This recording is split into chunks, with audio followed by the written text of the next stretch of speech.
اگر فن سے علم سے آتا ہو رزق تو میاں صاحب فرماتے ہیں انگوٹھا چھاپ شخص ہوتا ہے اور MBA جو ہے تعلیم کے حامل اس کے منشی بیٹھے ہوئے ہوتے ہیں.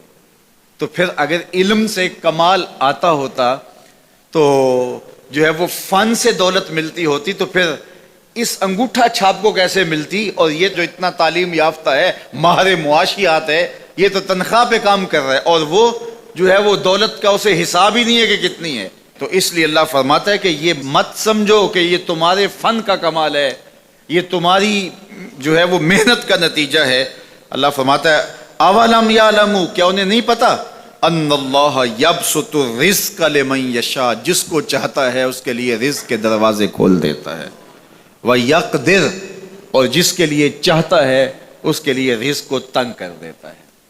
کئی لوگ کتنی محنت کرتے ہیں نتیجہ زیرو، اور کچھ لوگ کچھ بھی نہیں کرتے، وہ مٹی کو ہاتھ لگائیں اور سونا ہو جائے، اور کئی سونے کو ہاتھ لگائیں تو مٹی ہو جائے. تو پھر کوئی طاقت کار فرما ہے نا جو مٹی کو سونا بنا دیتی ہے اور سونے کو مٹی بنا دیتی ہے. اللہ فرماتا ہے اس کو پہچانو، وہ کون ہے، وہ تمہارا رب ہے. مومن کا توکل اور مومن کا بھروسہ اللہ کی ذات پہ ہونا چاہیے.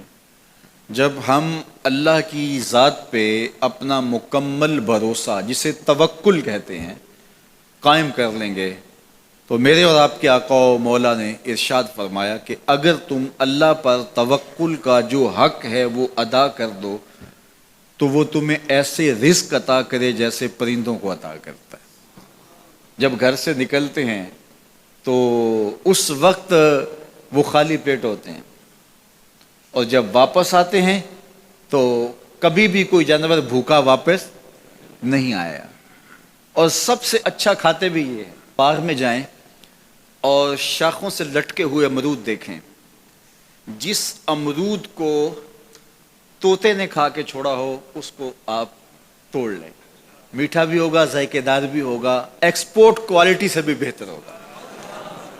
سب سے اچھا پورے پودے سے جو سب سے اچھا ہوگا وہ اس کو چونچ مارتا ہے. اللہ اکبر. تو جو ایکسپورٹ کوالٹی ہوتی ہے اس سے بھی بہتر وہ کھاتا ہے. تو یہ اللہ پر توکل کرنے والے ہیں. ہمیں تو پتا ہوتا ہے نا ہم نے دکان پہ جانا ہے، ہمیں پتا ہوتا ہے ہم نے فیکٹری کام پہ جانا ہے، ہم نے پتا ہوتا ہے ہم وہ دہاڑی فلاں جگہ کرنے جانا ہے. انہوں نے کہیں ان کا کوئی ایسا ٹھیا نہیں ہوتا کہ وہاں جانا ہے، کوئی راس المال بھی نہیں ہوتا کہ یہ لگائیں گے پھر اس پہ اتنے پیسے آئیں گے، اصل ہمارے ہوں گے، اتنا نفع ہوگا، ایسا نہیں ہے. گھر سے نکلتے ہیں تو خالی پیٹ ہوتے ہیں اور جب واپس آتے ہیں تو پیٹ بھرے ہوئے ہوتے ہیں. میرے اور آپ کے آقا و مولا نے کہا مجھے پورا یقین ہے اس پہ، اور آپ کو بھی پورا یقین ہونا چاہیے، اور انشاءاللہ ہوگا، کہ میرے حضور نے فرمایا کہ اللہ پر جو توکل ہے وہ حق ادا کرو، پھر وہ تمہیں ایسے رزق دے گا جیسے پرندوں کو دیتا ہے. تمہیں پرندوں کو دیتا ہے، ایکسپورٹ کوالٹی. من کان للہ کان اللہ لہ، فرمایا تم اس کے ہو جاؤ وہ تمہارا ہو جائے گا.